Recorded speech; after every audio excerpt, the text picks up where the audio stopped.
Yo, what's going on? This is AAPI. That's Asian American Pacific Islander, y'all, for those that may not know the acronym.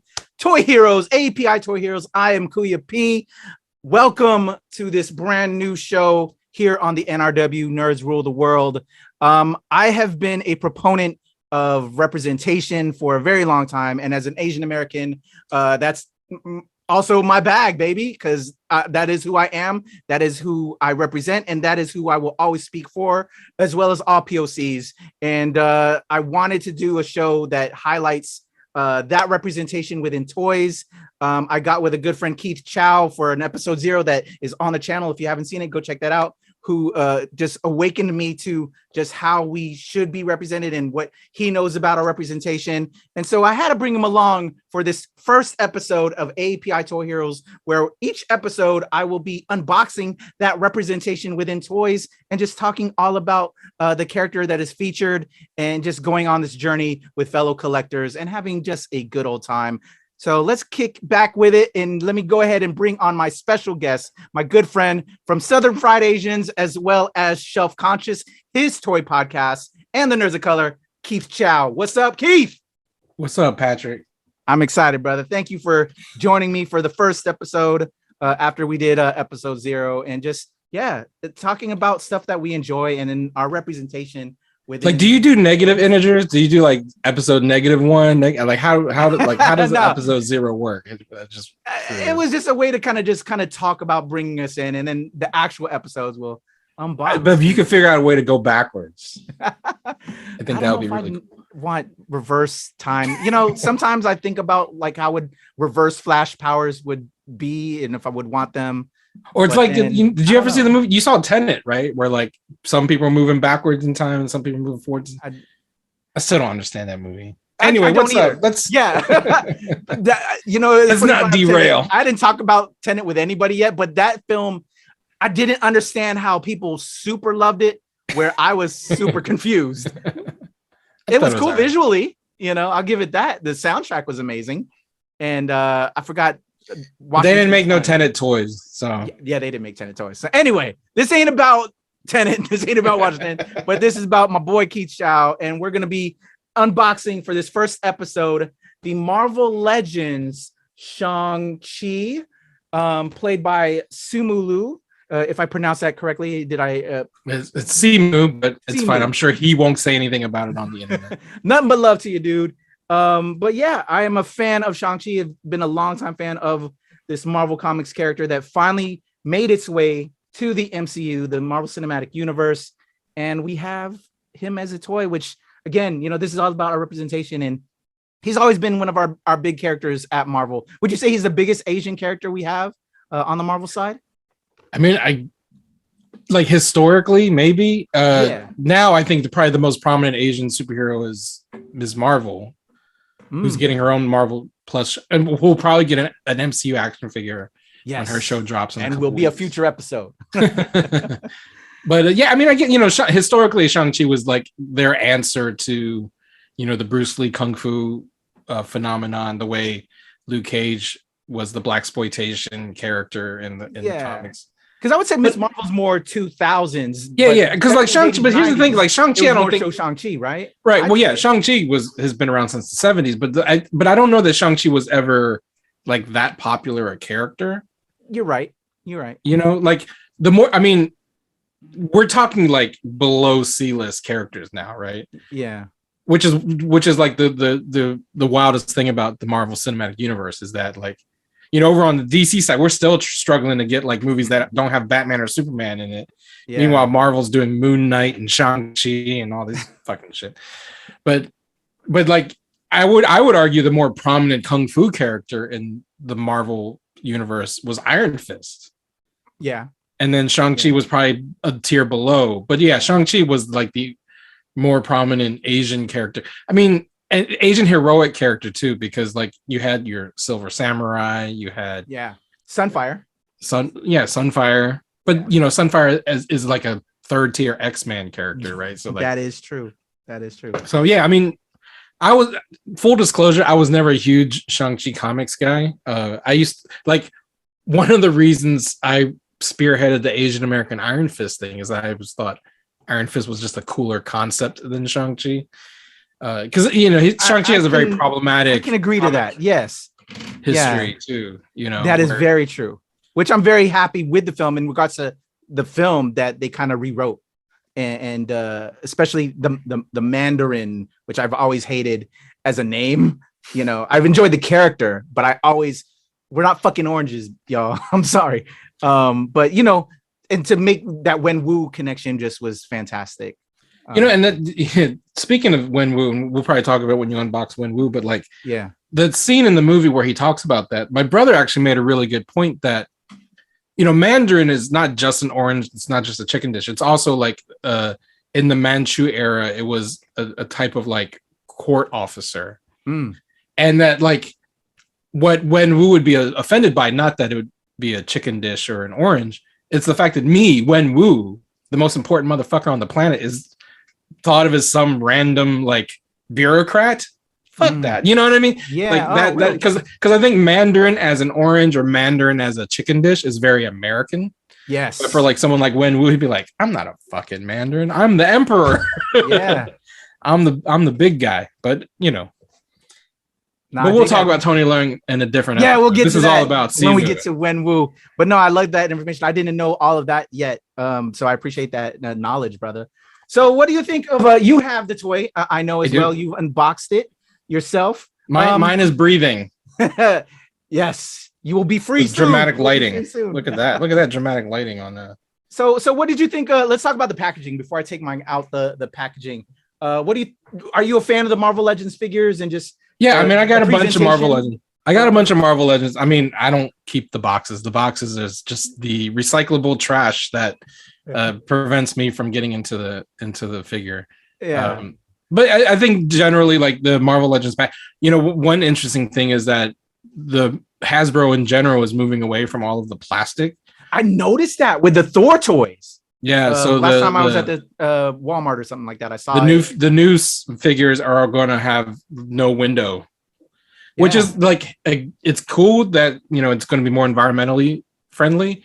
It's going to suck because like I'm the type of dude when I'm hunting.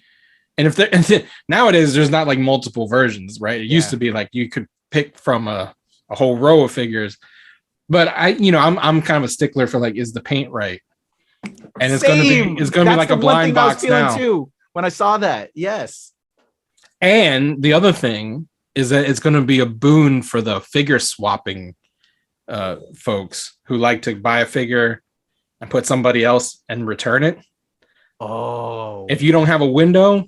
Yo, you're gonna have to be careful when you buy a toy and make sure that it's the actual figure. I didn't even think about that, but you're exactly right. I've noticed that. I've seen that happen. Day. Wow. Oh, have you ever seen like there's like it's a Wolverine box, but it's like some random, Power Ranger in it because they wanted the figure that was in there, so they swap it out. They're gonna have a field day with these new Hasbro packaging. Oh, I hate you. All those out there that do that. Oh, that sucks. Okay. Anyway, but damn. Man, I didn't even think about that reality now, but that's going to suck. So before we started, I actually have two of these. I'm actually going to keep one in the packaging. The one that actually looks better. The box looks better. So I'm unboxing this one. So for those that keep their toys in the boxes, what are your thoughts on just like on just nice packaging if you were to keep it in there? I know you like to unbox it. Yeah, and I mean, I'm not. Show will be all about unboxing, y'all. I will be unboxing. Yeah. For those that do keep, let's talk to those that, do you like how this was presented material wise? Yeah, I mean, I don't really have any thoughts on the packaging. The only time I care about the packaging is when, Star Wars does this. They do this for some of the G.I. Joe figures, like when they put them on a retro card, and then it kind of like the Masters of the Universe Origins figures are all on those like very similar to like the 80s retro. Like I would buy them and just keep them in package because they tickle the nostalgia, But for like Marvel Legends or Black Series, the box is The box goes in recycle as soon as I come home. Got you. And the only time I keep them in box is just I haven't had a chance to open them, but I'm not keeping them in box on purpose. Yeah. I feel that. It's all about space too. This can take up a lot of space. Yeah. So for me, I think the packaging on these were pretty spot on. I like the presentation, and to your point too, that we're now getting, I do like we're being environmental friendly. I understand that, but now I'm like, you gave me that crawl in the back of my spine now that I'm gonna be so upset if I were to unbox and see that somebody swapped out the figure. Or if it's just like a shitty paint job, right? Like that's the thing that that too, which is why I like to see it. So the heydays of seeing the beautiful figure inside the box I'm now sad. I'm super sad now. But for this, I like Marvel Legends presentation. We can see the toy there. We can see that, he looks all good. We got all the accessories there. We see this is a Build-A-Figure. We can see, what Build-A-Figure part we have in there. But yeah, overall, and just like the spine, we see a nice little picture of Sumu. And then on the back, information. I love this stuff. I really got into like the backs of toy displays with, I think you can agree with me, Keith, as longtime G.I. Joe fans. I didn't really feel the backing of toys until G.I. Joe's, where we would get the amazing file cards on the bottom. And then on the top, we would get pictures of all the other toys. I love that aspect of G.I. Joe collecting and getting that great informational piece there. And so I think the newer toys are taking akin to that with, putting like information about the character. And then what's beautiful as well is, because we are a multi-language culture now with people from other different areas, this is going to other areas, and they do it in other languages on the back as well, which is super dope. So they don't have to just, create. You put way more thought into the packaging than I have my entire 30 years of collecting. I'm showing love, yo. I'm showing love. So super dope on this. And then again, because this is a Build-A-Figure, we can see all the other toys that are a part of it, and then how it collects into putting together. So let me say this. This is no shade to the package you're holding in your hand or the Marvel Legends team. But if we want to talk about a Hasbro line that I would consider keeping some of the packages, since you mentioned G.I. Joe, the G.I. Joe classified figures, what's cool about them is that each of the different characters has a unique artist doing the artwork. Yes. So the upcoming Storm Shadow figure, for example, has a Yuko Shimizu art piece, which by itself would be I would like to have that as a print on my wall. Same. So when that comes out, I might get two of them and keep one in the box, or just keep the box in general and cut out the art, just because that is something that I feel like I would be more interested in, because the Marvel Legends boxing is same thing with Black Series. It's fairly generic. They try to keep it consistent. Mm-hmm. I know with Black Series, depending on the property, it's Return of the Jedi or the Mandalorian, they're color coded, and you could actually display them sideways and have a mural basically, which is kind of cool. So I'm not entirely against packaging. No worries, but just gonna show love a little bit before I unbox it, and I also will apologize. So because my hands are here out of frame, I meant to actually set up another camera that I was going to suggest you should do that. Have it, have your iPhone or something. So I will do that for a future episode. But since I didn't set it up today, this will just be off camera, y'all. So I'll kind of bring it in and out. I've already kind of took out the tape on the side so I could kind of open this side to bring it out.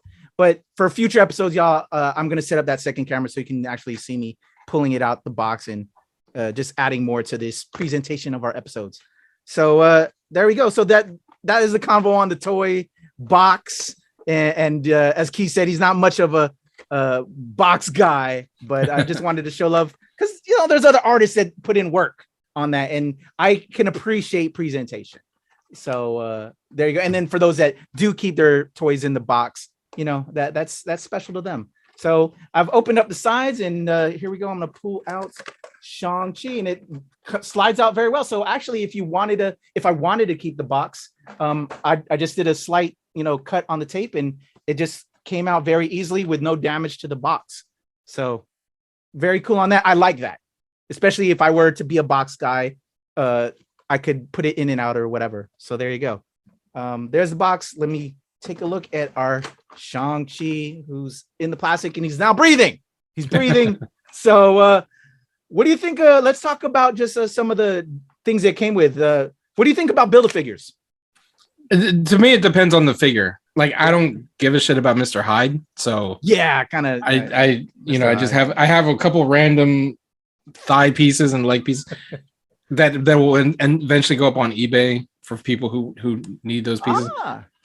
But with we talked about earlier, the Shang-Chi figures did not sell so hot, and I don't know that there's a demand for the missing Mr. Hyde pieces. But another example is the Thor and Love and Thunder figures. It's the opposite for me, because like I'm only really interested in the Jane figure and the Valkyrie figure and maybe one of the Thors. I don't know if it's the Ravager Thor or the Armored Up Thor, but I don't really want all of them. But I want to build Korg. So it's the like that's where I want to build a figure, but I don't care about, like, I don't need another. I have like 3 versions of Star-Lord. I don't need another one. Yeah. So you'll probably go on the aftermarket to find that. No, I'll probably end up buying the entire wave. Just because. Like, I do want to get, like, I didn't care about Gore the God Butcher, but I love Christian Bale. I'm a Batman guy at heart. Like, for me, I'm as you can see, the Marvel DC dichotomy between Patrick and myself is so I gotta support Christian Bale. So I'll probably end up getting a God Butcher figure too. So what'd you think of the trailer? Trailer good. We actually recorded a reaction the other day to it, and the flick thing, super cheese, but I know all my female friends and male friends, the opposite, it's cute. And you know what? I could, Hemsworth is a good looking brother. I wish I was ripped like that. Much props. Like, dude, if I was built like that, you can flick me anytime and show it all off. But no, overall, Christian Bale looked amazing. He's an outstanding actor. My biggest gripe, though, I don't know if I've ever told you this about him, is when I was in the military, my senior officer looked that was his twin. And he was an asshole. And so whenever I see Christian Bale, it's hard to remove this asshole guy that I know from the actor. And it just, I just remember an asshole.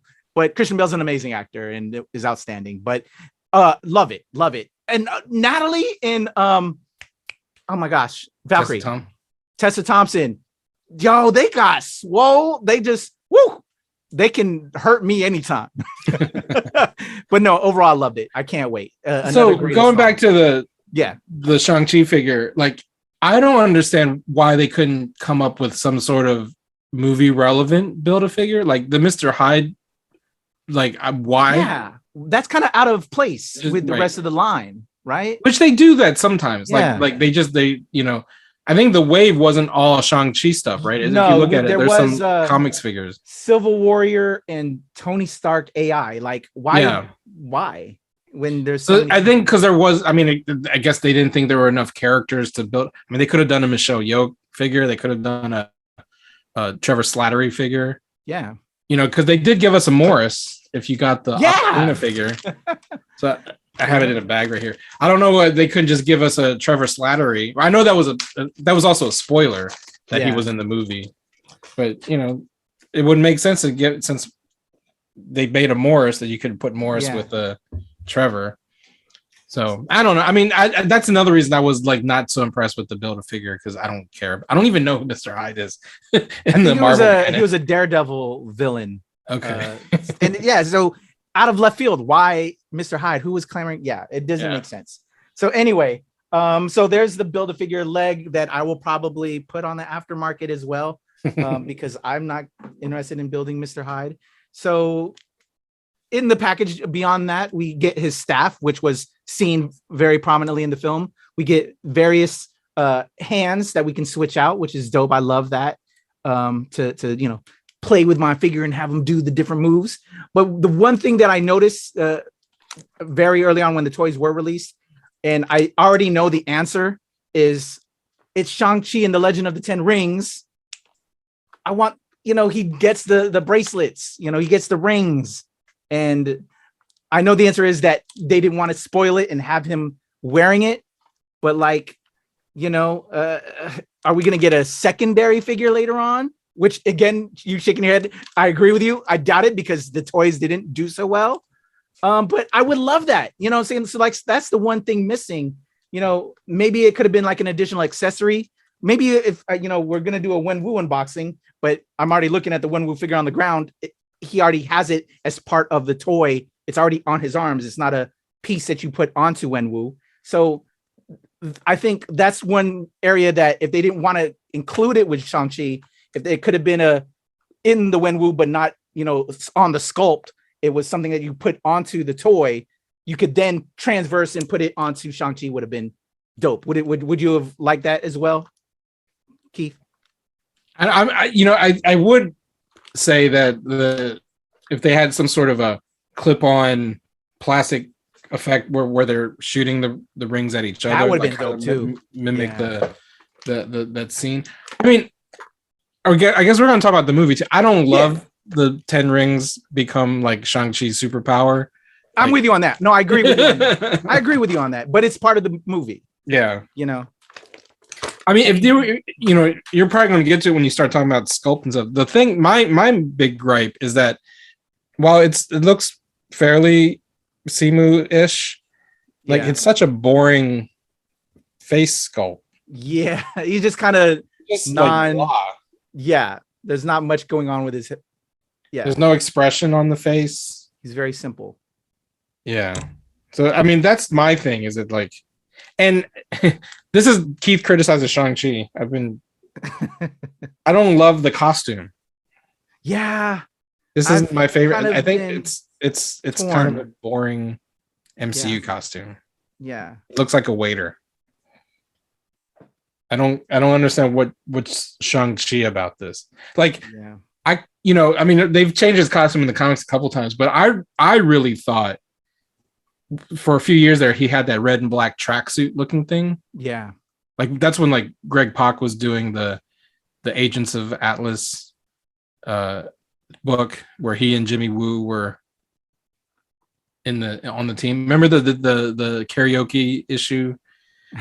Yes. Yeah. Yeah. I do like the karaoke though.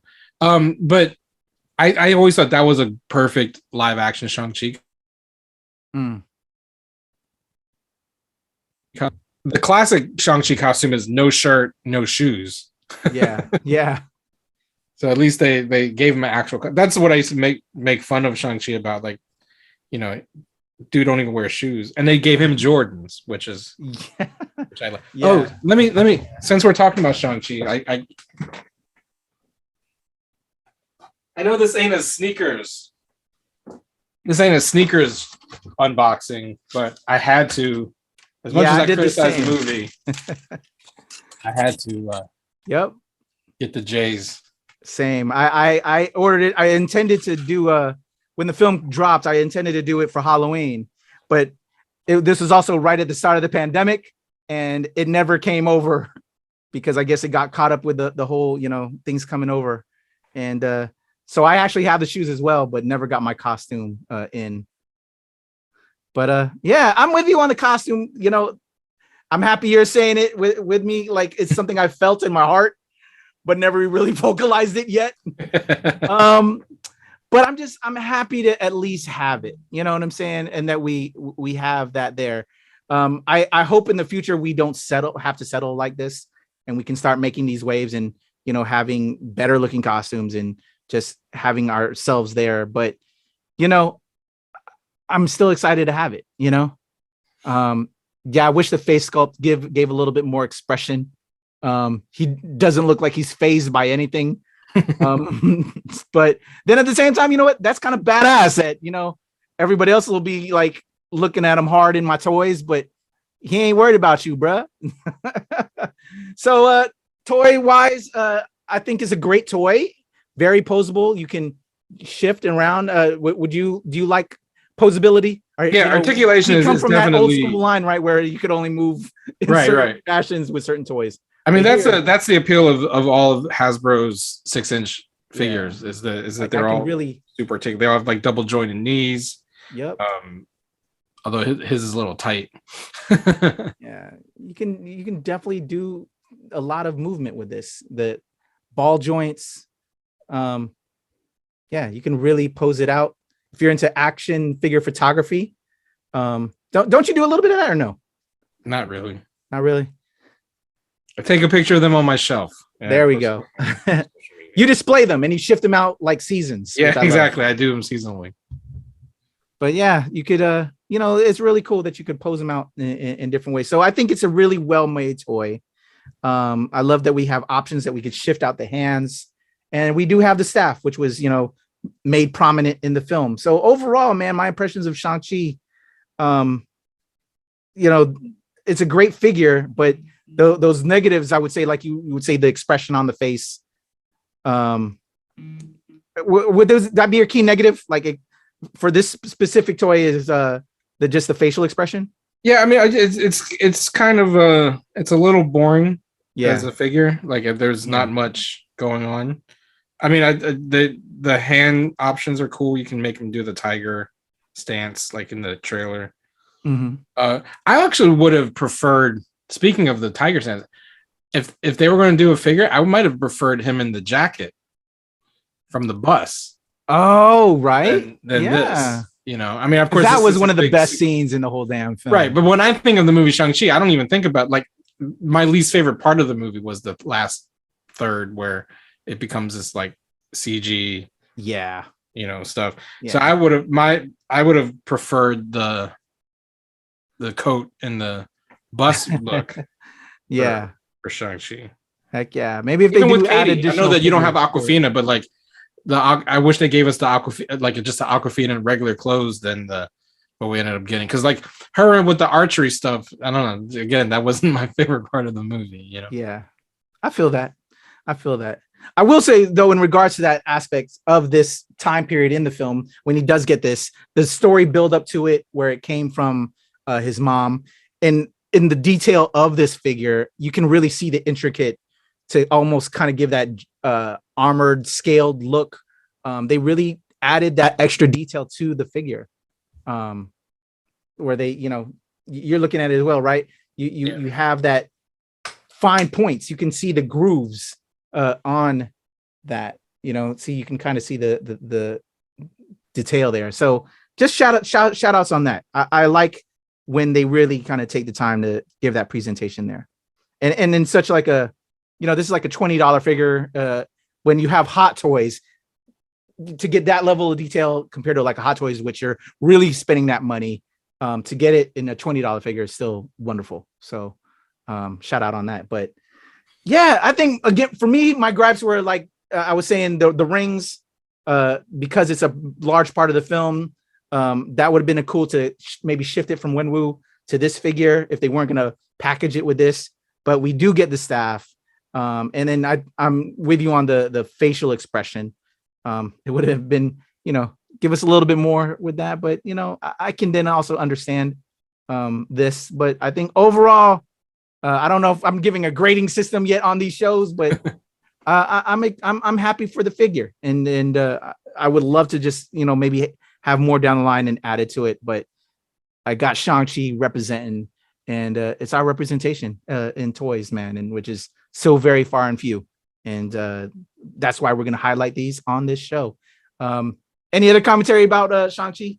No, I think that's pretty much it. Like I said, it's a pretty basic figure. It is cool to have. If you're an Asian American actor, one of the things about getting a Marvel movie is that you get to get toys, right, with your likeness on it. So hell yeah, and that's a win. It's a win. Win. So not as cool as Tony Leung getting an action figure, but we'll get to that. We'll get there.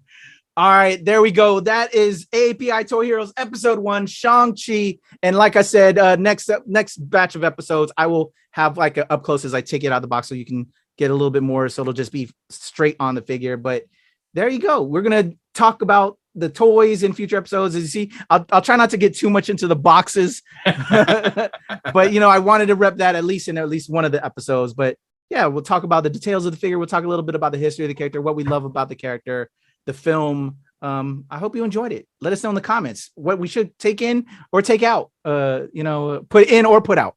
And yeah, there it is. Just that's what this is about, is representation. And I'm honored that my homie Keith Chow from the Nerds of Color as well as Southern Fried Asians and Shelf Conscious could come through.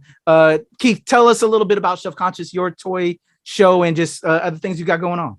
Yeah, so Shelf Conscious is where I talk about action figures. I interview fellow collectors, folks in the industry, talking about their collections. Because as I always say, my main thing is not movies, it's not video games, it's action figure collecting. And so that's why I do a show about it. Nerds of Color, you can find me at thenerdsofcolor.org or hardknockmedia.com, and on Twitter at @therealchow, _real_chow, and on Instagram at realkeithchow. There you go. That's the homie. I'll have all of his links in the description below. Please give him some love and some follows. Check out Shelf Conscious, Nerds of Color, Southern Fried Asians. That's the squad. That's the fam. For me, it's the legend Kuya P on Twitter, TikTok, and IG. ShoPowSho here at AAPI Toy Heroes, and of course the NRW at the New Release Wednesday. And as you see on the screen, coming up soon, hopefully I'll have Keith to join me on this. We'll talk about Wenwu, aka the Mandarin, and that representation with Tony Loom. All right, y'all. That is AAPI Toy Heroes. Until the next time, hit us up in the comments as well. We'd appreciate that love.